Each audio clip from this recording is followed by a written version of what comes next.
यहाँ आपको अपडेट करेंगे। कराची एयरपोर्ट पर बैरून मुल्क से आने वाले 2 मुसाफिरों के कोरोना JN1 मस्बत आ गए हैं। मुसाफिर बैंकॉक और अबू जहबी से कराची पहुंचे थे। मजीद अपडेट लेते हैं डॉन न्यूज की नुमाइंदा अनम मशकूर से। अनम, नई कोरोना किस्म से मुतासर मरीजों का ताल्लुक कहाँ से है?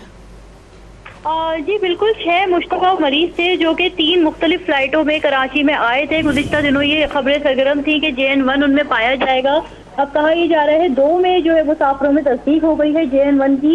एक मुसाफिर का ताल्लुक बैंकॉक से जबकि दूसरे का अबू धाबी से था, जो कि दोनों कराची एयरपोर्ट पहुंचे थे। इन दोनों को जो है सख्त हिदायत के साथ क्वारंटाइन किया गया है। JN1 वेरिएंट का शिकार एक मुसाफिर जो है वो 26 साल मुसाफिर है, जिसका ताल्लुक बलोचिस्तान के इलाके केच से है। महकमा सेहत सिंध ने जो है इन दोनों मुसाफिरों को जो है खुसूसी हिदायत की है कि ये अपने घरों में क्वारंटाइन रहे। जबकि दूसरा जो मुसाफिर है वो सांगड़ का रिहायशी है और जो है उसको हैदराबाद में वो रिहायशी है, उसका सांगड़ से ताल्लुक है, उसको भी कहा गया है। दोनों को हिदायत कर दी गई है कि क्वारंटाइन रहे। इसके अलावा शहरियों से खास तौर पर जिनका एयरपोर्ट में आना जाना है, मुसाफिरों से भी खुसूसी हिदायत की गई है। निगरान वज़ीर सेहत सिंध ने खास तौर पर हिदायत की है कि वो एहतियाती तदाबीर अख्तियार करें, जो है सैनिटाइजर का भी इस्तेमाल करें और मास्क लाजमी लगाएं। जी बहुत शुक्रिया अनम मशकूर अपडेट करने के लिए।